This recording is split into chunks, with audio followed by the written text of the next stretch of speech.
Okay, so I will call the meeting to order. It is 7 o'clock. We are not able to do the minutes tonight because we don't have a quorum of the folks that were here at that meeting, so we'll postpone those to the next meeting. And public comment, unless Charlie or Bill wants to talk about anything under public comment, or we don't have anyone here. That brings us to the Regional Planning Annual Report, and that is Charlie Baker, Executive Director of the Chittenden County Regional Planning Commission. Welcome, Charlie. Nice way to move things along, Charlie. That was the fastest time to 7:25 on your agenda. Yeah. Thank you for making time on your agenda. I just passed out, or Rick did, our report from FY 2017. For those of you that may not be familiar watching this, the Regional Planning Commission is a little bit over 50 years old, is a body made up of the municipalities, and really to work on issues of interest to municipalities. And you all have a seat on our board. Chris Roy is our chair right now, and Debbie Ingram is your alternate. And then we have various advisory committees around transportation, planning, water quality, that you also have appointees on, and you pay dues to us. There's a little paragraph on the finances. So essentially, basically the municipal dues that we get really leverage state and federal dollars to the tune of about $1 for local money to $11 state and federal. On the second page of the report, we get more into specific things that we were doing with the town in last fiscal year, which included giving you some report and advice on the town plan, and then several transportation projects, Mountain View Road scoping, North Williston Road scoping, taking a look at whether we could set up a transportation improvement district around the growth center. We called it Exit 12, but it was really Taft's Corner Growth Center. And then there's some other projects, transportation-related projects. We got some federal money to install some monitoring Bluetooth devices on 2A. That's, I believe that's underway right now. What does that do? So it's really to get a real-time information, particularly, well, to drivers eventually, but also to V-Trans, so that they can actually know what's happening in real time, as opposed to, you know, maybe having people call in or say there's a delay here. And so I think two things it can allow. Like a real-time flow. Yeah, so they, Okay. and so they can use it in a couple different ways. One is to let drivers who might be further down the road know, like, hey, there's a backup here, or an accident, you might want to go a different route. Or hopefully we get to a point where, and I think where V-Trans can actually retime signals depending on what they're actually seeing. So, and I think they're getting to a place now where everything's much more connected. It's interesting. Yeah, so, well, I think it's kind of the wave of the future. We won't get into technology's role in our future, but this is, you know, we're really just at the front end of how much technology is going to be going on between traffic signals, traveler information, and cars communicating back and forth. So that's, we'll talk more about that at another time. But we also worked on your disaster mitigation plan, your local emergency operation plan, and helped start working on compliance with the municipal roads general permit that's coming down the pike. That permit's getting finalized right now at the state. And then, of course, the assistance that we provide for the MS4 permit, which is the stormwater education program, and it's been now rebranded as Rethink Runoff. But that is something that the town pays for as part of your compliance with your MS4. And then some other, a little bit of technical assistance. So maybe I should pause. Any questions on any of that stuff before I move into what you have in the capital program? So you have a lot of things in the capital program because there's this little road that's not going to get built anymore called the Cirque. And so a whole bunch of the first, and I'm not going to read all of them, but the whole set there, you'll see they all say Cirque Alternatives Phase 1, 2, or 3. You have a lot of projects in that mix. You'll see, and I think you've gotten from at least once a year an update from V-Trans on that process. So I'm not going to speak for V-Trans on exactly when they're going to move forward, but we are working on our transportation plan right now. And so I think we have an opportunity to influence that schedule of what projects will go next in V-Trans's capital program. Are these are all state funded then? Yeah, I would say, if there's a safety project, sometimes they can do 100% federal funds. And then most of these, some of them may be 80-20, some of them may be 100% state and federal funding. So not town funded? I don't know, Rick may have a better sense. I don't know if the town has any local shares in any of these, not off the top of my head that I'm aware of. Well, the US 2 Trader Lane signal, Oh, yeah, that in and of itself is not, there's no town money involved, but the road that connects to it, there is town money involved.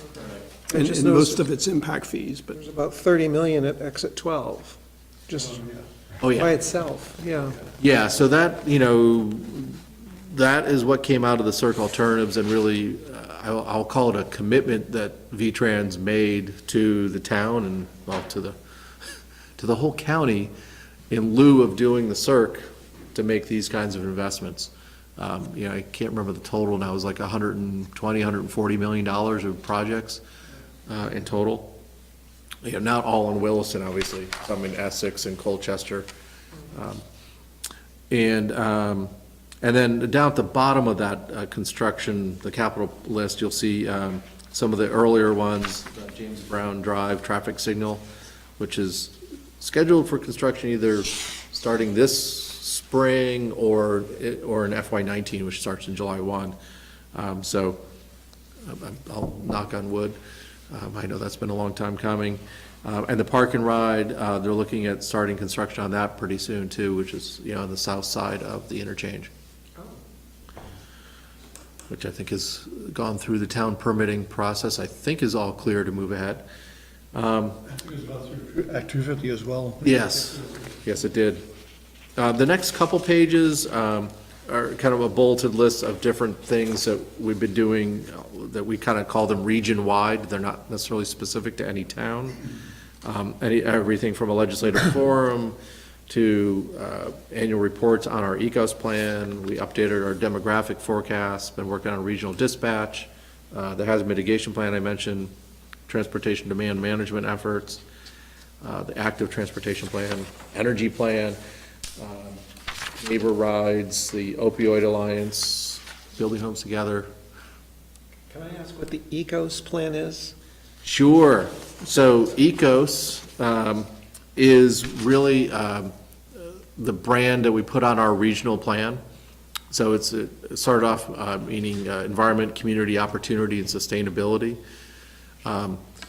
But that's how we've branded our regional plan. And our regional plan includes the Metropolitan Transportation Plan and the Comprehensive Economic Development Strategy. So before we combined all those in one, those were 3 regional processes that happened in 3 different years, and they were all updated every 5 years. So 3 out of every 5 years, we were having a conversation about, overlapping conversations about the future of the county. So we've brought it all together and tried to make it a little bit more efficient. And then we try to, we have goals in there, and we try to report on our progress. Not just what's done, but also we have indicators to track outcomes for the whole region. So if you're interested, there's 80 or 90 indicators that are in that scorecard that you see referenced there. Okay. And I assume this is all on the web, it says? Results Yes. score, okay. Yep. Yeah, the annual report is kind of like a one-year snapshot, and the scorecard, you'll see data going back to 26 of the regional indicators, and 2010, what'd I say? But the indicators go back to 2010 predominantly. Some may go back a little further, but we're really trying to track outcomes across a whole range of issues. So the transportation, housing, the environment, health, education, pretty much anything you can think of. We're trying to track the key indicators. Sorry, that may have been longer than you wanted. No, that's good. I had never heard of it and didn't know what it stood for, so. Yeah, and we're updating it right now with the transportation and economic development strategy. So if you're on Front Porch Forum, you may have seen The energy piece was kind of put out there, the draft last month. The economic development strategy, I think, is going out probably next week for comment, and then the transportation piece will be going out in Great December. vehicle for information. Yeah, so it gives us access to 60,000 households. So, we do countywide front porch forum publishing. So, yeah, any other questions on these topics, and any other things you'd like to discuss while I'm here? So this is really kind of a customer service check-in for me, like how are we doing in terms of providing services for the town, and is there anything we can do better? So I have a what-if question for you. Perfect. We've been involved over the last several months with the airport governance issue, as well as Burlington and South Burlington and a few other communities. And at the present time, we have said we're not going to pursue it through the resolution that was presented to us. There is some points for discussion to come up in regarding the governance issues at some future time in the near future. And I guess my question would be, what if we, as a board, asked the RPC to do a study on the regional aspects of this, both the pros and the cons, and make some recommendations and funding and stuff like that? What is the process that you would go through if we actually did that? Yeah, so I think the reality of that, so our board is made up of all the municipalities, and so there's 18 municipalities plus Beals Gore, so all 19 have a vote, and would probably have a vote on something like that. And so I think if the majority of towns wanted us to move forward with a study or whatever it might be, that could certainly be a topic of conversation. But, I think we work for the towns, so if they want to do that, we'll figure out a way to follow up on that. So it would obviously take some money, whether it comes from our dues or whether it's an additional amount, and that would have to be looked at as far as well. Yeah, I think we'd have to talk about, what the scope of work is that you were looking for, and how to fund that. Similarly, on regional dispatch was something that kind of came up from the towns that have dispatch staff, and each of the towns kicked in a few $1,000s to hire a consultant to look at that. So we could certainly, do a model, something similar to that. That one could be a little thornier because one town owns it, one city owns it. Understand the politics of it. Yeah, so we won't get into that, but. Other questions for Charlie while he's here? If not, Great. thank you very much. Oh, Rick. Yes. Not a question, but I just wanted to thank you for all your support and your agency's support on the regional dispatch process. Yeah, no. It's been appreciated. It's been moving along. Yeah, no, I think applause to all the participating towns, and you've had Rick, sitting on the Joint Survey Committee, and I think I just saw in my inbox a communication going out with the final agreement to all the municipalities. Should probably come out either tomorrow or Monday. So a very good progress, and credit to all the people around the table there. We appreciate all your staff's work on the town plan that got approved very quickly as well. Oh, good. Well, thank you. Appreciate it. Thank you very much, I Charlie. won't take any more time. Have a good night. Okay, you too. Thank you. Have a good Thanksgiving. So next we have errors and omissions to the 2017 grand list. Bill Hinman, our assessor, is here, and we do have a memo from him with all the various things that are being recommended to be approved. So Bill, go ahead. Quickly go through them. Nothing substantial this year, fortunately. We're 2 years out of the reappraisal now, so last year was a little bit more work, simply because we had reappraisal and there were errors found that weren't picked up during the reappraisal or grieved at the time. The first one is a simple change that we found, that there was an acreage change from 0.23 acres to 0.5 acres. Most of our house sites in town, when we reappraise, are based upon a lot size valuation, not an acreage valuation, up to the first 2 acres. So a house site will have X amount of dollars for that first 2 acres. 0.23, 0.5, it's really indistinguishable as far as the value goes. Lyric Theater, they transferred the property over to a private entity, and so they have now become taxable. And we picked that up after the ground list was filed, and so that's a plus on the plus side for town municipal taxes go. A mailing address change, while we're not required to do this at the owner's request, it's simply a simple thing to make it easier for him to receive his mail. Okay, this one's a little bit more complicated. I want to pull it up to make sure I'm giving you the right information.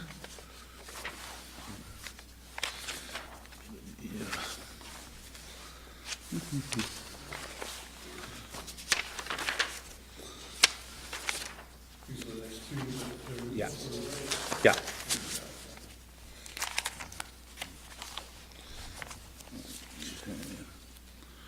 Alrighty. So this is actually a couple of years old, and basically there was a boundary line adjustment that was made, and we, or our administrative assistant, made the incorrect assigned to the owner as far as the boundary line went. So the property owner that owned this property was receiving a smaller tax bill than they should have, and the one that had sold a significant portion of it was receiving a bigger tax bill than they should have, to make it in simple terms. And this was brought to our attention, and we brought it to the board. This may, and we did leave it to the owner, that is going to have an increase, result in a request for an abatement, because it was not picked up last year. But we're not sure if they haven't expressed any interest in doing it at this point, so we're kind of leaving that up in the air. Going forward, that's kind of a net zero, right? Exactly. Post years, where maybe we'll give them a break. Exactly. All right, so that's GIT and BMW, our two properties. Next page is Misha Associates LLC. This property was purchased by this company this past year, and in the original reappraisal in 2003 or previously, I'm not sure, it had this property having 1,800 square feet when it actually has 1,200. The reason for the area discrepancy is the base area is 1,200 square feet, and somebody had built a mezzanine area, which is kind of like an attic, if you will, of 600 square feet. That was picked up at some point in time. It is now gone, and so we need to reflect the 1,200 square feet and make it the same as what the other condominium units are. Let's see, this one's the owner, Hunt, Nancy, and Ronald. This is just a name correction. Again, the next one, owner RBS Citizens Bank, was an incorrect name listing due to an address change. So we have to restore the ownership to CRE JV Mix 15 Northeast. See, and this was a incorrect name change on a very unclear tax return. One of the things I've been working with Debbie on is to try and identify that Debbie is doing all her transfers now, and to try and help her identify when there is a concern or a question in regards to a transfer, because they can be a little bit complicated this year's or now with trusts, living trusts, life estates getting into play, that whenever she has one that's a little bit unclear, she comes to me with that, and we make sure that it's done correctly. And so that was, I wouldn't say miscommunication, but I think that she started feeling pretty comfortable with doing them. And it kind of, she's been asking the questions up until this past year, and now we had a couple, so kind of cleared that up and make sure that we're going to make the ownerships. Okay, this one is Andrew Wood. So there was a parcel that was active, including a mobile home and land, and then there was a parcel that was active just including land. And the property owner came up to us and said, you have basically double taxed on this. Dick made the mistake, he created two parcels instead of one with a mobile home. So we just have to back it off and have the mobile home and land. On your third page, you'll see that we had two decreases in total of $113,850 and one increase of $202,500. That was the Lyric Theater parcel. So our net increase that we receive will, or should be, because we do have to do grievance on this, the property owners have a right to appeal when we send them notice of any change to their property assessment record, would be $88,650 or municipal taxes of $234.93. So a little bit extra for Rick to play with, but not a lot. It's not going very far, though. Not gonna go very far. So to give you guys a quick update of what's going on in the office, if you'd like, we don't get to see each other very often. Yep, there's been, some changes, and you're probably obviously aware of it with, a new addition to staff. We're likely gonna be moving somewhere, we're not sure exactly where yet. It's actually unrelated, really. So what? It's unrelated. Yeah, no, but, what I'm talking about is respect to digitizing our records. So in the process of realizing that there's a need for space, we have an illicit agreed to allocate money from our reappraisal and maintenance fund of up to $15,000 to digitize all of our records in that office. So everything that is in those filing cabinets will be digitized sometime in the next month. And it will be archived within, hopefully, our ProVal, which is our computer-assisted mass appraisal system. So when we get people in our office that are looking at historical documents, which sometimes they can't find anywhere else, an old permit, could be anything, an old map, that'll all be digitized and available through the public inquiry database. And then we can, get rid of those files to open up some space for us. So that's the first process of it. The second part of that process, which will be ongoing over the next 6 months, is to digitize the office itself. So when we receive a building permit from planning and zoning, we will now be asking to have it sent over to us digitally. Maps, anything we receive will be converted to digital, and anything we need to keep by law, a letter of appeal for a property owner has to be kept for 5 years, for instance, we will keep, but we'll also digitize it. So now we're gonna be hopefully relatively paperless going forward, which I'm really looking forward to. I think it's a step in the right direction. Otherwise, everything's running pretty smoothly, no real surprises. Yep, and hopefully don't have, less excitement's better in our office.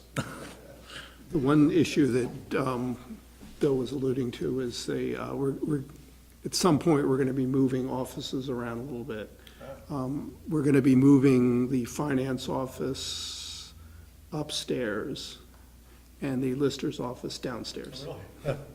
There's a number of reasons for that, but that's pretty much it. And it has not, we are adding another person to the office, but that's really has nothing to do with it. That person, for the moment, will be residing back here. Right, yeah. But it did give us a little bit of kick in the behind to kind of move forward with digitizing. And I was speaking to Ken actually about that, and he's like, "You're doing that?" So I think that he's probably excited about maybe going towards that direction over the planning and zoning office as well. Yeah. Is that a service you purchase, or is that something you'll do yourself? So right now, we are simply in the process of digitizing. I've called out to several different communities that have digital, City of Burlington being one, and John's actually supposed to get back to me via text, so it's probably on my phone right now, as to what format we need to save those documents. There's 3 different effective ways to save the documents: a typical Adobe, a JPEG, or I think it's called GIF. I'm not sure, that's one I'm not familiar with. But what I'm gonna find out is what their vendors for the data management system itself is utilizing within their format. So once we determine what that format is, we're gonna digitize, and we've got 3 bids that have come in, and we'll be awarding that bid relatively quickly. Then once we get everything digitized, then we're gonna be seeking help from, it could be the company, I'm trying to think what there's a parent company to ProVal, and I can't think of the name off my top of my head, but speaking with Russ Bowden, who's did the reappraisal for us, they have a program that can work with ProVal in data management. And so that's one option, but that's what I'll be working through in the next 6 months, as to how we're gonna manage that data effectively, and working with planning, if they're gonna become partners with that. Yeah. Okay, thanks. Thank you, guys, appreciate it. So a motion, I do need a motion, yes? I'll move to approve the corrections of the 2017 grand list as proposed by the listers. Second. And there's a second. Is there a discussion on the motion? If not, all those in favor of the motion say aye. Aye. Any opposed? So we have done it. And we'll move on to the Allenbrook Meadow Stormwater System Acceptance, and James Sherrard, our Stormwater Coordinator, is here to talk about this, and there is a memo from him as well. Welcome. So, long awaited, the very first neighborhood has come forth with everything in place for the town to incorporate their stormwater permit into our general permit. In very brief, the big backstory to this is Allenbrook is impaired due to stormwater. State finally worked with the town to have a way for these neighborhoods to renew their permits, not have them expired anymore, and this is part of that process where each neighborhood that was covered underneath one of these expired permits has met standards by constructing a new system and then submitted a handful of legal documents to us to finalize the process. Those include easements to the town and finishing their system and getting an engineer to sign off on that system. So we're at a point now where this one neighborhood has given us everything we need and is ready to move forward. So we're here in front of the select board to make you aware of it and hopefully just get the final go-ahead to move forward. But happy to answer any questions if there are any. This is the Lefebvre Lane, is it? Yes, Lefebvre Lane. Okay, up the, next to the golf course. Yep. Just as you're going off of, onto North Williston Road, the first right, that goes up After the church, right? after the church. Yeah. Okay. Yep. Any questions for James? The engineering firm who did the approval, is it the firm that the Lefebvre Lane Homeowner Association hires, or is it town engineering firm? It's their firm, Okay. Watershed Consulting Associates in this particular instance. Okay. They're the ones that gave us the certification of completion. And actually, their system has been done for quite some time at this point. It's been tying together all the legal documentation, which took longer than I think they had anticipated, but they were also the first to get this far, so there was some back and forth with our town council as well, but we're here. Good. Any further questions? If not, a motion is in order. I'll move to accept the Allenbrook Meadows stormwater system as part of the town system as provided for a residential inspired stormwater permit. Is there a second? Second. Is there any discussion on the motion? Hearing none, all those in favor of the motion say aye. Aye. Any opposed? And we've done that one too. Thank you very much. Mr. Chair, with your permission, since James is here, would it be acceptable for him to give a short report on the grants? Oh, yeah, absolutely, please. Please. Especially since we're running a little ahead of schedule. Yeah, and we just got some more money in, so yes, by all means. Yeah, it's been a really good stretch of time for grant writing. The state has a program called the Ecosystem Restoration Program. It's a Clean Water Initiative program. A lot of words there, long story short. It's DEC giving funds for various types of environmental improvements.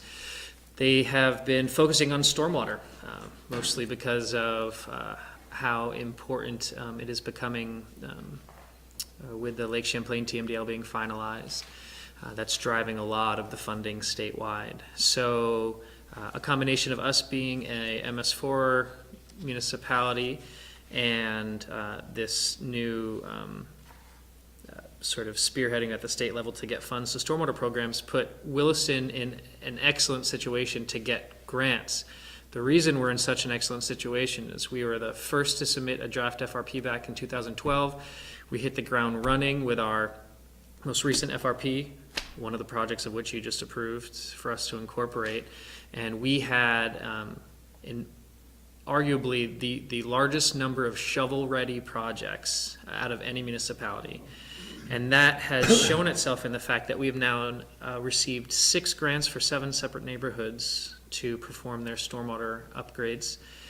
These are 50% match grants, so we've gotten roughly $1 million, of which 500,000 will be grant from the state.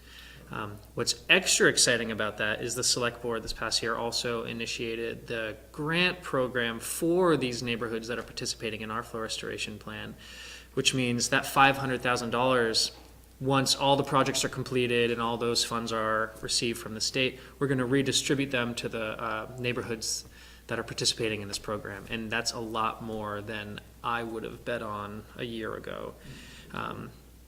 And even there's been two rounds of grant funding. In the first round, we had received the most grants of any municipality, and then we went ahead and got 2 more. So I think we're doing better than anticipated with that. Nice work. Thanks. Thank Yeah, you. That's really, really great news. I hope it can, do you have any idea, any crystal ball to know whether this is going to continue? Is there anything changing at the state? I would like to say we may be living in a stretch of years where this type of funding is a little bit more likely. At the same moment, more towns are aware of it now. More projects will get closer to shovel-ready than they were when these funds were initially put forth. Really what it was is we had pushed so hard. Our flow restoration plan was farther ahead than many neighborhoods. You know, some people's flow restoration plans, instead of full-scale design drawings like each of our neighborhoods had, they just had a 1-page Word document that said we want to put something here. So really, we were just so far ahead, we were ready to get into it. And I should also add that 2 of these projects are already completed. Their construction's complete. We can't take them Southridge is over. one, right? Southridge, yep, and Brennan Woods. We anticipate being able to incorporate them in the spring, so. I don't want to make any promises. We've already done so well that I'm happy with that, and spending a lot of my time being a grant manager at this point, but yeah, we're going to keep applying for them. Can you say how much potential do we have left for grants? I think the total bill for all the stormwater projects was around 2 million, is that right? There was a spreadsheet that was distributed in the packet, and it has that information, Just curious what our, it was, well, on the spreadsheet, it says just under 1.8 million. around 2 million, so have any neighborhoods actually said they're not going to go forward with the grant submission? I mean, Yes. clearly we want to because, I mean, it just makes sense, right, to contribute, and it's not a very big bill, but we have to get a vote first, so we won't have our vote till February. Sure, it was a mix. Some people said, we just can't get together our HOA to give you a go-ahead. And others have said, we're just not financially ready to even provide any sort of match or even enter into a loan agreement. So it really was a readiness from the neighborhoods, individual neighborhoods that dictated if they wanted us to apply or not. So there is the potential for us to get not quite up to 800,000. Again, a couple neighborhoods have already constructed, and I can imagine a few just won't want to participate. This particular type of grant is a really good fit for us because there are no real strings attached. There are some other grants which are even higher match, but perhaps have federal dollars, which can actually increase the cost of a project. So this is by far the most attractive grant for us, and we've applied for these first 2 rounds and been successful with it, so. Nice work. Yes. Any further questions for James? No. Okay. Thanks, James. Thanks. So we're going to skip over the health insurance plan renewal. Jennifer is at the planning commission meeting and will be here probably around 8 o'clock. So let's go on to line item budget transfers. Rick? If you wouldn't mind, That one or? pass that one over as well, Okay. in case there's any Oh, questions. that's for her too as well. Okay. Well, how about the number 10, Jacob and Crane's property Do you want the donation? chickens? We'll come back to chickens. Before the- Chickens is going to be ugly. Which came first, the chicken or the egg, but, Oh, you won't? pardon me? On chickens, Ken won't be here to talk about it? No, we'll come back to that, but let's Okay. do something quicker and easier. Rick, this is yours, Sure. We're So far, this project, of course, has been endorsed by the select board, but we are waiting for both the title report and the environmental site assessment. Both have been completed, and there were no significant problems. I believe you have a summary of this site assessment and a copy of the entire title report, I believe. And so at this point, we need a final vote by the select board to go ahead and close on the property. Can I ask about the report? The site Legal- assessment later on, report? Legal So- point. Yeah, this is the KAS report, Phase 1 Environmental Site Assessment. So it said it revealed no evidence, the ESA revealed no evidence of recognized environmental conditions in connection with the property.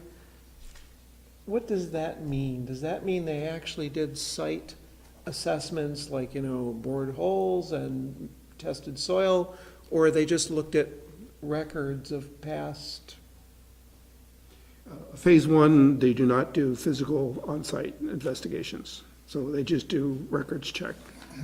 And when you're deciding on whether or not you do Phase 1 or a higher phase, you have to evaluate whether you have some sense that there may have been activity on this parcel at some point in the past, and there was no sense in this case.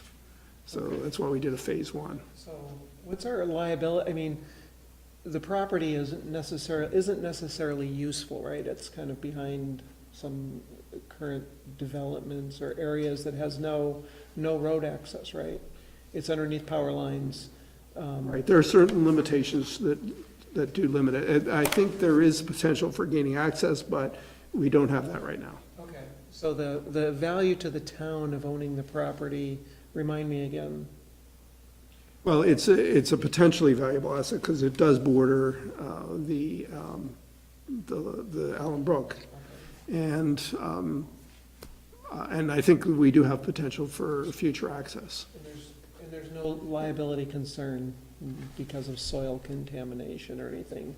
I mean, do we have any protection as a result of this report? Are they, I don't know the legal terms, but do they have any responsibility for the accuracy and the recommendation? If there was some significant contamination, the company would say, well, we just, it wasn't shown in the research we did, and it was a level 1 environmental assessment, so that is limited. But as far as I know, there's no indication there was any real major activity on that parcel. I mean, anytime you accept a piece of land, there's some risk involved, but there's also the potential for using that in the future. There are already trails on the parcel, as was pointed out in one of these reports. Do you feel this results in due diligence and? I would say so, yes. Okay, all right, I'm just making sure I ask all the right questions here. Okay. That's excellent questions.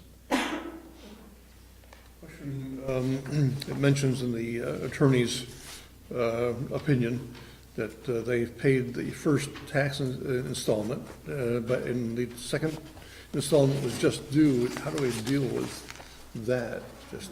The attorney will have to work that out. In fact, I got the copy of the tax bill. It's today. And so, Well, they would owe from October through November 15th. So the tax year runs July 1 to June 30th.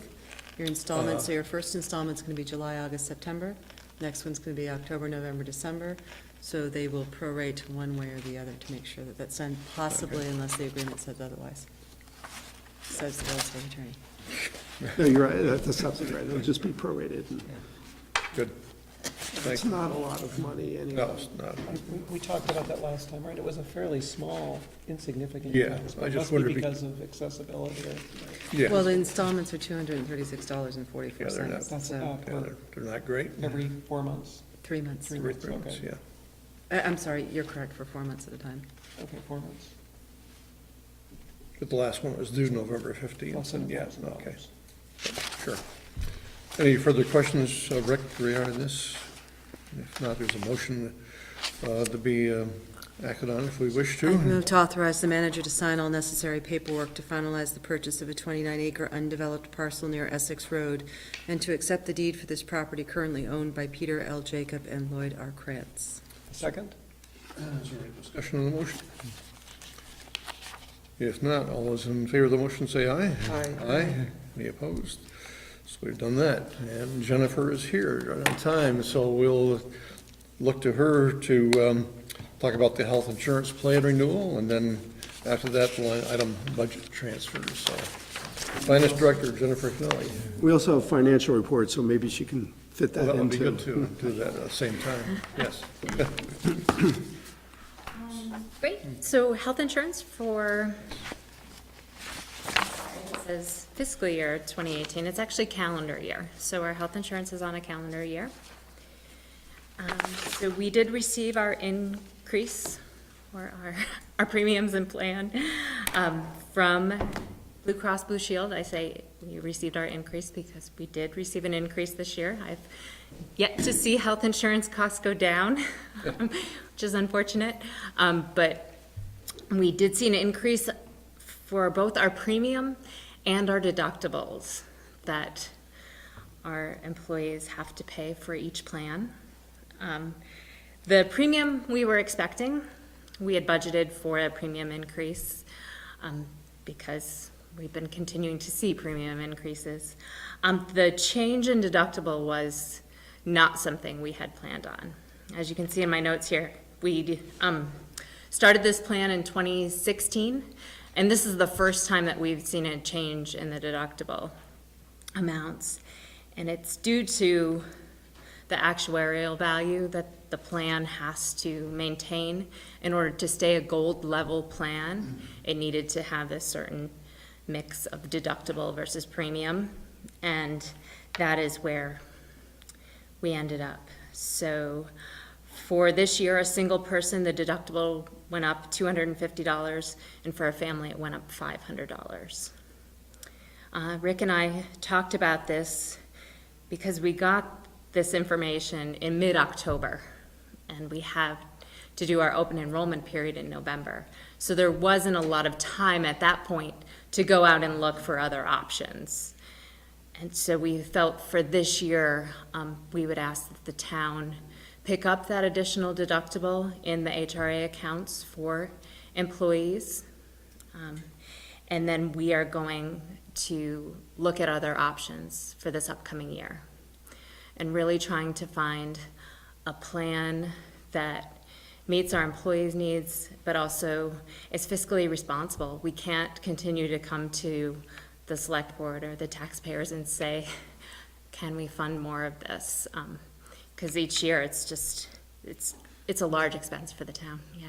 Either, yeah, you can't afford it either, so you being the employees nor the town, so hopefully people at some point rise up and say enough is enough of this crazy situation, but The deductible change, though, would actually not apply to all employees. The fire employees have a written contract where there's a cap on the deductible that the town would contribute, so they would have to cover their extra deductible out of their own pockets. so how does the HRA work? That's it's a fund that the town pays into? It's a health reimbursement account, and so that's another thing when Rick says it wouldn't apply to everyone. If you don't use all of those HRA dollars, even if the town adds an extra $500 for your family, if you don't use that amount, that is not charged to the town. So it's there for you, but each year those accounts go back to zero, and they're not like a health savings account where Right, but that's the town puts that money there to defray the cost of the deductible. Yes. And the utilization rate is about 80%. And when we chose this plan, that was what we had used as an estimate, because you're never quite sure, and we've been pretty close to being right on target as far as 80%. So you would put in 80% of $2,500 into the HRA. We initially put in 100%, and then we, as I understand it, and if it's 20% isn't spent, then that comes back to the town. The employees also have the option of putting in some of their own money, pre-tax, using, Flexible spending account. Sure, yep. Okay. Any further questions for Jennifer on this issue? Not for Jennifer, so the budget, did we budget increase, we budgeted increases for health insurance, did we budget anything for the HRA? well, not specifically, but this increase is only going to affect us for 6 months. In other words, we budgeted a certain amount, and so even though this is greater, it only affects us January through June 30th, and we can adjust the budget for the following fiscal year right now. Okay. The plan that we get, do we get one through the Vermont League of Cities and Towns, or is it a pool of just the town of Williston employees? This is through Blue Cross Blue Shield, and so we're not part of the league per se, but the league does support these different plans and help us. The league actually got out of the business of providing health insurance, so it's not an option anymore. Okay. Yeah, this is probably a discussion for, you're suggesting next year we need to look at this. Yes. I was just wondering, in terms of approving these budget changes, we're kind of approving them now? Or from- Well, I think we're going to be able to accommodate this during the current fiscal year without any problem. And we'll have to make an adjustment in what we're requesting for next fiscal year, which is 2019. And we're doing the budget, we're preparing the budget right now, so we can do that. It's actually a much bigger question, what you're trying to say is, all of those bargaining things, the chamber, leagues of city and town, all those things, they all lost their power when the edicts came down for how insurance was supposed to be. And that, we don't have the bargaining power we used to anymore. So that's why they're getting hit with deductibles that they're not expecting. Single payer and the stuff that happened in the state was not sustainable by any stretch. So that's what you're watching. Interesting. Yeah, the healthcare situation is terrible, so it hits everybody, so. It does. So, And that's where we just didn't feel like telling somebody in October that their deductible is going to go up for next year, and it just didn't feel like something that we could. halves went up by 4,000. Just as an example, and it's a local company, and they were hit with, I think, 26%, I shouldn't say this in the record maybe, but 26% increases. It's not private, it's public, but 26%, and they took away My that, they had malpractice the was same kind nailed. of situation where they were paying for something, and they took that away because of the increases. Unbelievable, yeah. The private sector has been nailed That's sure hard. have. So I feel for you, but I'm going, don't even, we have our own. Yeah, actually, over the past 10 years or so, the average increases we've been getting are generally less than many other plans around. I don't, So your plan for the town, because the rest of the health has been going up crazy in the last decade or.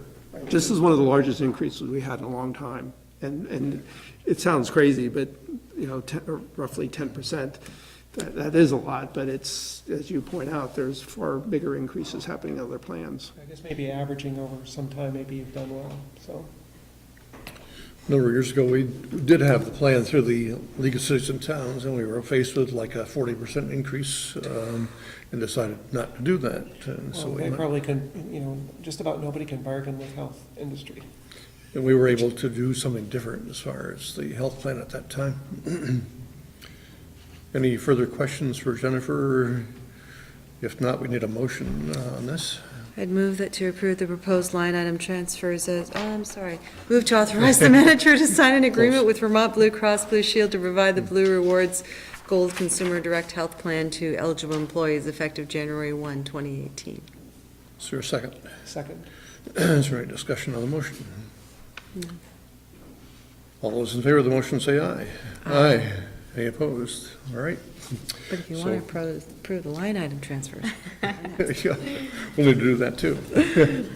Jennifer, you're on for the line item transfers as well. We do have a memo from you on that.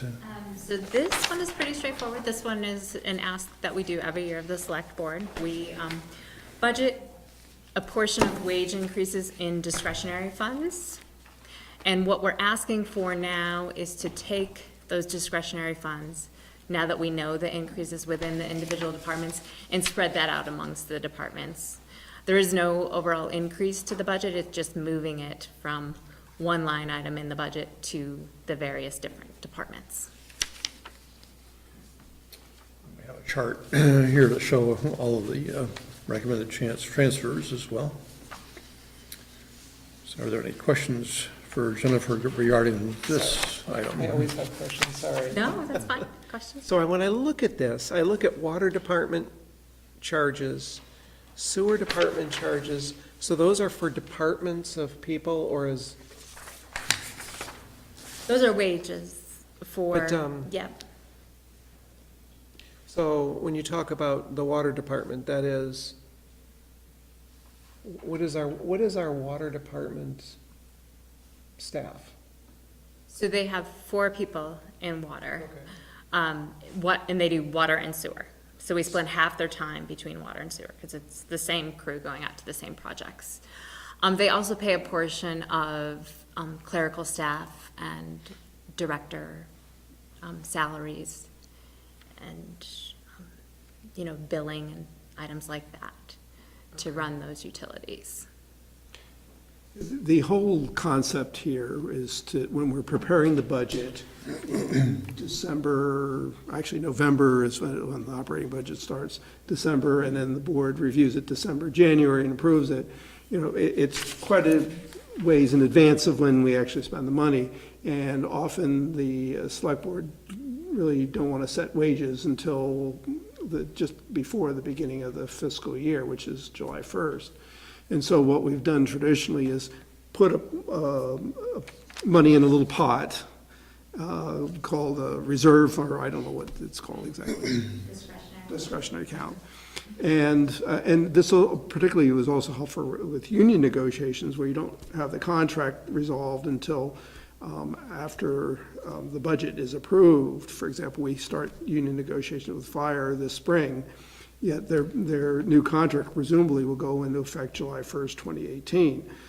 So we don't want to put money in their specific salary accounts to telegraph how much we may be willing to include in their union contract. So we put it into this discretionary account. And then once the contract is resolved, or once the select board approves the wages for all the non-union employees, then instead of keeping that money in that discretionary account, we move it into the salary line item accounts where it really belongs, so that it accurately reflects what's being spent in those particular departments. Right, I kind of understood all that. I was kind of I was trying to figure out where the money was being spent. So on this page, this represents 4 people, all the different categories. It also makes it hard when you look at the budget, just to try to understand how we're paying, part of our job is to look at the budget and understand how we're paying people, and it gets confusing, because every person is carved up like a dozen different ways over 120 different Yes. pages of budget. A sliver here and a sliver there, so it just makes it, how do you ever, so is this is 4 people, this represents 4 people on the staff? So between the water, sewer, or the water department wages and sewer department wages, you have $80,040 in each of those categories. Right. That's your 4 people. Okay, so So the clerical and the superintendent and the overtime actually applies to those people as well. But the clerical and the superintendent, those are those support departments that help those utilities operate. So it's a portion of those wages. okay, all right. Is that helpful? Kind Okay. So the 4 employees, the total budget for them is $160,000, because 50% is water, 50% sewer. Okay. Okay. Any further questions? No. Okay. Then if there are no other questions, a motion would be in order. Move to approve the proposed line item transfers as outlined in the spreadsheet dated November 13th, 2016. Is there a second? Second? Discussion on the motion. All those in favor of the motion say aye. Aye. And are there any opponents?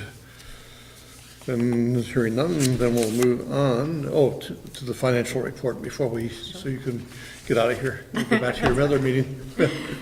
Yeah, so we're now 4 months through the fiscal year, about a third of the way through the fiscal year. The property tax payment did come in. I think Rick provided that to you all separately. We didn't see that big increase with sales tax revenue that we saw in that first, Right. or the last quarter of last fiscal year. We weren't sure what to expect going forward, but it fell back down to what we were expecting for that. We are still seeing the increases in rooms and meals tax revenue, so you will see this in the budget proposal. We are expecting that it'll go up next year. I was surprised how big a proportion that is. I was actually amazed that compared to, I thought the retail would dwarf it, and it doesn't. It's still significantly less, but it's bigger than it's a sizable portion of money for sure. And of course, keep in mind, that's not just restaurants, that's also hotels. And the other revenue highlight, and this is, one of those things that we're gonna probably talk about it a few times as we go through the budget process, but we've changed how we're doing the stormwater projects. We started it at the end of last year with some grant work, and we're doing it this year. We actually have software in our Public Works Department where they can go in and say, we are working on this project for this neighborhood, and they can provide a report that says, these are the wages associated with that project, and this is the equipment use associated with that project. So in past years, we've just allocated that out. We've said, okay, 2 months of your time is gonna go to stormwater, and a portion of vehicle fuel and some other expenses will go to stormwater. And now we're in a place where we can actually use that software. So what we're doing is using that to record revenue in the highway department. So you'll see some higher expenses in highway, in labor and equipment use in highway. The revenue will offset that, and then we'll actually be able to bill stormwater for those individual projects. And you'll see that in this year's budget. And it's gonna be confusing until we get some history to look at, but I think it'll be helpful for us, especially when we start working on the individual neighborhoods, once we take on those stormwater systems, and we can actually see this is how much we're spending on this project. And as we plan for them, it'll provide us great budget information to know we have to do this project this year, and this is what it's gonna cost us, so we can have some good data to put in there. Yes. So we're getting there. It's gonna be messy this year, though. There's no way around it. So that's where you're seeing the higher highway revenues and then the higher expenses to offset that. That's primarily a budget tool then. You're gonna use it to record and keep track of the information so that you can plan better in the future. It doesn't change any taxes or other accounting, it's just. No, our auditors actually approved of this method. I showed it to them when we were doing, because with grant work, we have to record that grant separately, and I showed it to them and said we wanted to start using this going forward for the highway stormwater work, and they supported that decision, so. The other major expense is we did have a water line break on Route 2. We're hoping to get insurance dollars from the construction company that was doing that work. It's still going through the process there. So right now, we're seeing the expenses in the water department, but hopefully we'll get a credit from that. Oh, the construction of the road. Cost of water. Okay. Yeah. That would be nice to get a rebate on that, for sure. Yes. Yeah. Any other questions? Any questions for Jennifer on this? Thanks. Thank you very much for everything. So then we can move on to the keeping of chickens regulation, and we do have a memo from Ken Bellow, and a chart and a couple other things here as well. So Rick, perhaps you would like to tell us how we got to this point. Well, there's been an interest expressed by some residents that would like to be able to keep chickens, and currently our zoning regulations don't provide for it unless they meet certain size requirements. And so there'd been a kind of a holdup in pursuing this because we couldn't even consider changing our regulations until we had a adopted comprehensive plan. That has now been adopted, and so what I did is ask the planning office to discuss this with the planning commission and come back with some thoughts on if we were going to proceed with this, what would have to happen. And they've come back with some relatively minor changes to the regulations that would be required. This is just, these regulations would be relaxed somewhat and more permissive, that would allow for the keeping of chickens. And so that's one series of issues. Do we want to pursue changing the regulations that allow the regulation to be more permissive on this? There's a second range of issues which really don't come within or fall under the development review regulations, and that is, does the community, if we're going to allow this, want to be regulate this activity in any form? There are some communities that do that.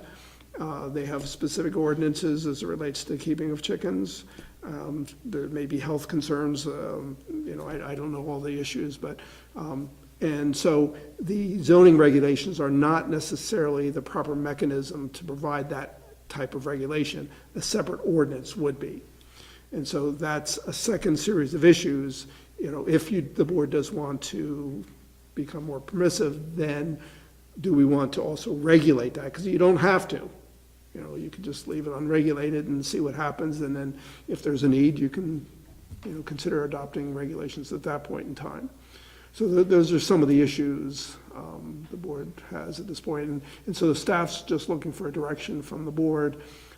We can pursue, the relaxation of our rules. We can pursue an ordinance, or neither, whichever way the board wants to go on this. Just for clarification, I just want to make sure I understand this.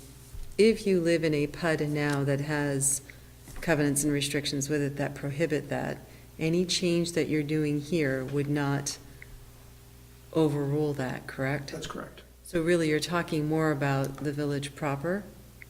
Well, wherever there's a neighborhood that doesn't regulate it. It doesn't have any specifically on a restrictive homeowner. covenants? Yeah. And you're talking half an acre?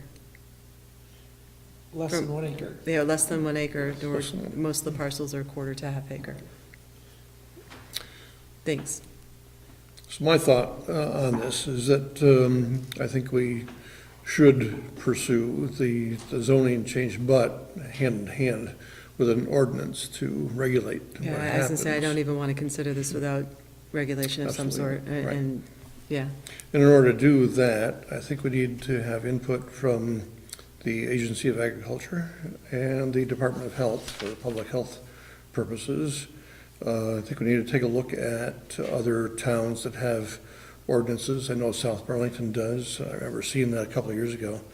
I haven't seen it lately, but It was passed around recently, so I saw it. I thought it was Yeah. written pretty well. We have a copy of I that. don't know whether I got it from a homeowner who wrote me a letter, but it was, I thought it was comprehensive, so, and I'm on the same page as you. I like the idea of allowing it. We should probably do something to. I mean, I'll put mine out there just so it's out there. I'm not in favor of this, but if we're going to do this, then I want to see that it's regulated. I haven't seen this work well yet. That's the reason why I'm not in favor of it. so if we get to the point of actually going forward with it, it'll require public hearings and everything along the same lines. And I'm not sure where I stand on it at this point, except that I'd like to see a lot more information for us at that point. So I do have a question on, Ken put together he put together a bunch of stuff, so, and I looked at the difference between the different towns which allow this, and it's somewhat consistent. we could use pieces of each of those. Again, like I said, the South Burlington one was written really well. But the last document he put in place, he talked about the two zones, the VZD and the RZD. And he said number of parcels less than 1 acre, 93 Yeah. and 90. And I guess I'm trying to understand, what does that mean? Does that mean parcels that it's applicable to because all the PUDs don't allow it because we have covenants and bylaws that don't allow livestock? He wouldn't necessarily have knowledge of which neighborhoods have it, which ones don't. But the residential zoning district has hundreds and hundreds of lots less than an acre. I mean, maybe thousands. Less, because most of them are small, right, except for the, I would think that would Yeah. be true. I Don't mean, know, but even that's why we- Southbridge by itself is over 100, right? It's 150 or something, so. 160. I'm just trying to understand what his. He's kind of implying that it only applies to like 183 parcels. And Actually, that's in the village district, but in the residential zoning district, there's over 3,000.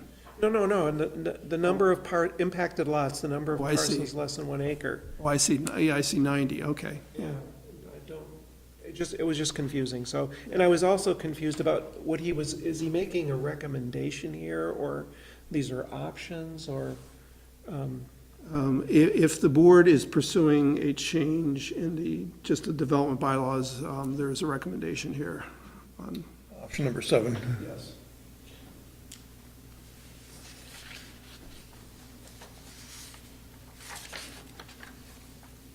Oh, I see, so the one with the check in it is the one Yes, that's. right. Okay, I missed that whole point. Okay, I was looking at them all.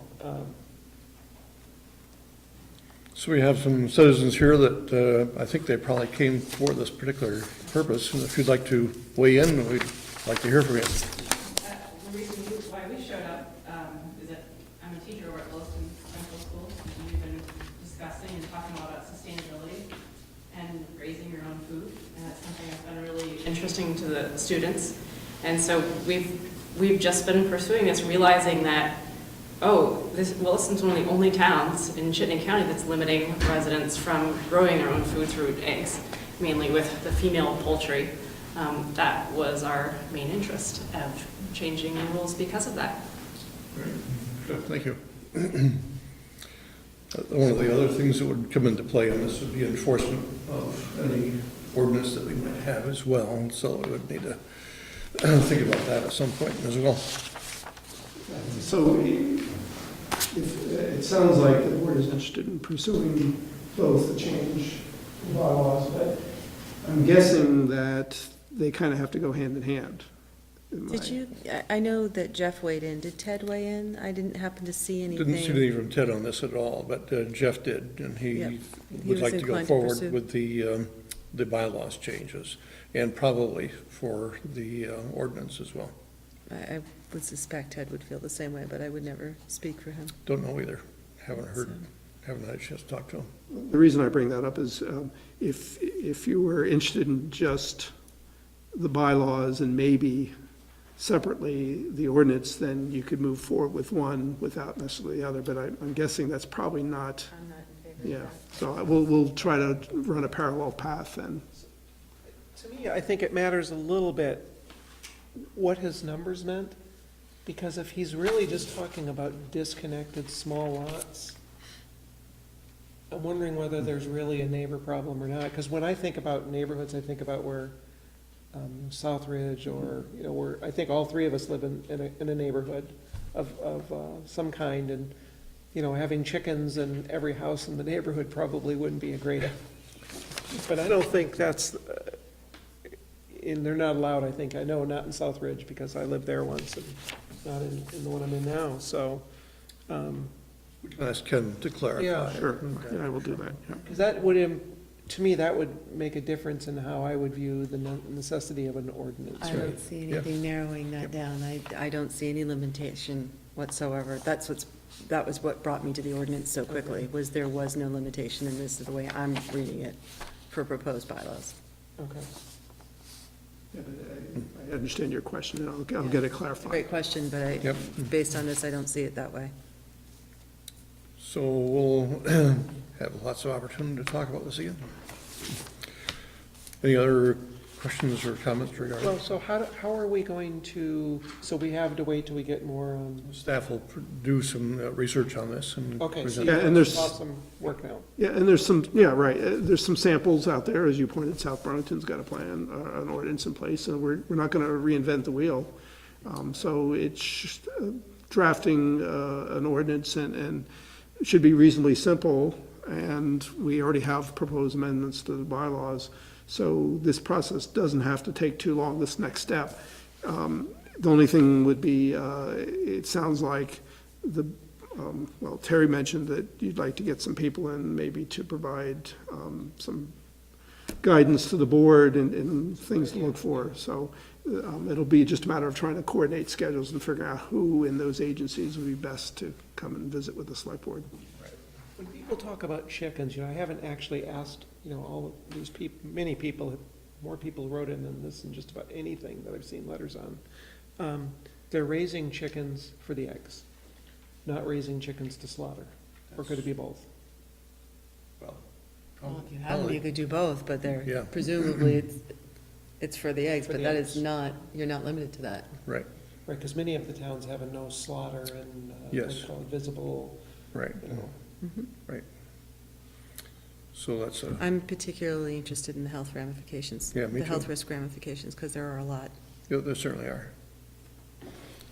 Anything else that we need to ask staff to do?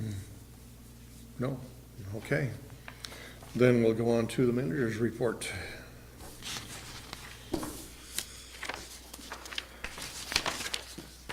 Some of which, items I wanted to touch on have already been addressed.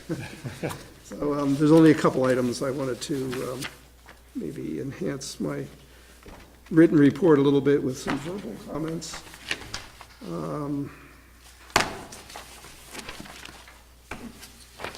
I don't, well, one thing that, it's not in my written report dated November 21st, but I believe I provided the board with a separate memo concerning my attendance at the Yes. conference. Yep. It's in our packet, yes. Two people shaking it, but. The ICMA conference, Yes, yes. lovely memo. Oh, you know what? You two get papers. I maybe didn't do the electronic version. Sometimes I forget to do that. That's why you gotta blame. The blank stare was because. Sorry about that. Is it in the electronic, No, it probably isn't, so I will add it to there, but anyway, sorry.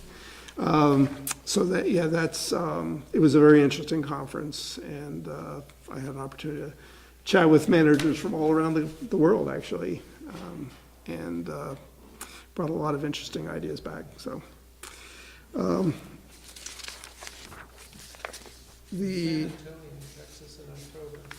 Yeah, the weather was beautiful. I bet it was. Well, it was, actually, when I first got there, it was a little hot. It was in the mid-90s and humid, but it cooled off. In fact, the last day we were, I wasn't, it was after the conference, I was on vacation at this point. We were in Austin, Texas, and it was downright cold. I didn't have any winter coat, and it was colder there than it was here. Oh, no. But anyway, moving on to other items here. The community outreach program, there was actually an article in the local observer on this. That article was taken from my previous comments I had given to the select board, because I didn't speak to the reporter independently of my reports to the select board on this. I do have a little bit more information, which I included in my written report here. Williston's share of this program for the next 6 months, which would be January 1st, 2018 through June 30th, 2018, is a little over $7,000. And there's vast amounts of money that have been unspent in the police department because we're understaffed, and we continue to be understaffed.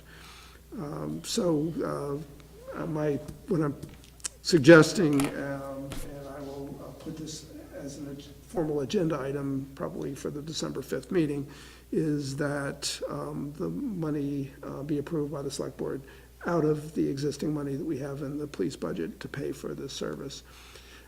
I think it has tremendous potential, and it's being subsidized by the state. I believe half the cost is, at least initially, is being paid by the state. And the other half of the half is being paid by the City of South Burlington. So all the other towns are responsible for the 25% that remains, and it's divided up based on population. We'll also be including money in the budget for next fiscal year to cover a full year of that. One of my concerns, though, is that we keep good track of the services and try to relate that to changes in what's happening out in the street. In other words, I'm hoping to be able to see improvements in certain things. And so we have to identify what kinds of things we need to measure, what kinds of things we've been measuring, and use those as metrics moving forward. Part of that will be the responsibility of these social workers, and of course, these social workers will be hired through the Howard Health Center. And so they'll be supervising these social workers, but it's an important service. And I was talking to the police chief today about a situation where they got a call for an overdose in the parking lot of Best Buy. And they were able to track, I think, down the person who sold this, and in the process of doing that, they found someone else that was just about to overdose, and the same stuff that the first guy overdosed at, and they saved that person from actually inflicting the overdose on themselves. It's just, and that's only part, this is only, the opiate crisis is only really part of it. There's also really a separate mental health. They're kind of interrelated, but there's other families that aren't necessarily dealing with opiate crisis. They're also dealing with mental health issues, and the hope is that social workers will be able to deal with those more effectively than police officers can, because sometimes when police officers show up, and they're called because the families at their wit's end, they can't deal with the person, but police officers in uniforms aren't necessarily a calming effect on the person that's experiencing a mental health crisis. The ones they have in Burlington from the Howard Center are like angels. I've met and actually volunteered with many of them at COTS. Really? And, yeah, they're quite, they're the ones that actually, they have the Church Street area. Yeah. They actually walk around and they know all of the homeless people. They talk, they do that outreach like a constant. This must be like an on-call kind of thing here. Well, it's going to be more than that. Yes, they're going to be on call if there's an emergency situation, but the hope is that they will be available to reach out to families before there's an emergency.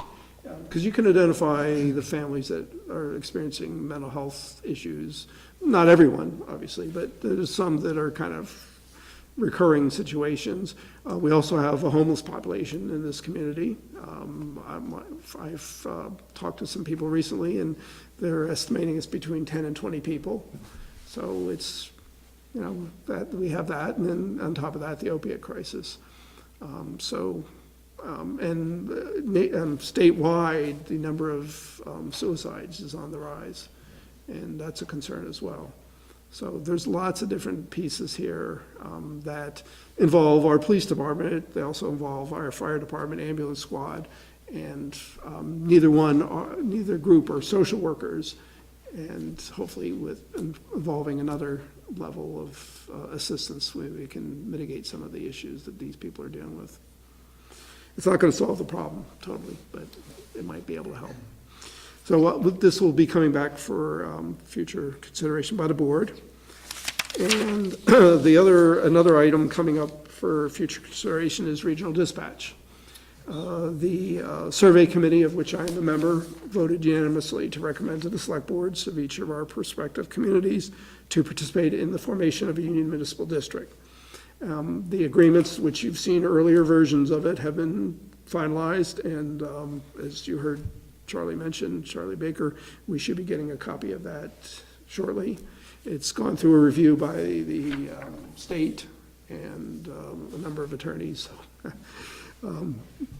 Anyway, the board will have a difficult decision whether or not to place this on the warning for town meeting, because frankly, I don't think we're quite ready or in a place where we want this service just yet. On the other hand, I'm fairly confident this is a service we will want and need in the future.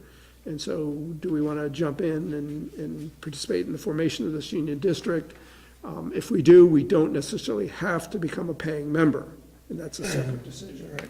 And so this will be part of the calculus that the board will have to consider. So that would start this time clock, right, of having a certain amount of time to Yes. make a decision, Yes. so. And the board has between now and, say, the end of January to make this decision as to whether or not it'll be on the, so. Okay. And when it's presented to you in, probably in sometime in December, mid-December, I'm thinking, that you won't have to make a decision at that point, but we'll just be presenting it again, so. That's all I had for this evening, beyond, unless there's any questions on the other parts of my written report. Mr. Rick? I have a question on this, the sewer rate Oh, yeah. replacements. Sounds like they're becoming dangerous, they're Yes. loaded. Where are these things? We have a number of sewer pump stations all around River town. Cove Road, I So is that believe. like the one next to your house on Old Stage Road? Is that a pump station? Yes, that is a sewer pump Okay, station. so it's that kind of a facility. Yes. There's a grate in there, and those grates are incredibly expensive. Right, they're heavy duty, of course, and some are larger than others. And this one's, I think it's one of the larger ones. Yeah. And we had worked through and done some repair work, replacing pumps and things, that particular station. They had hoped to get some additional life out of the grates, partly because they were running out of money on that particular project.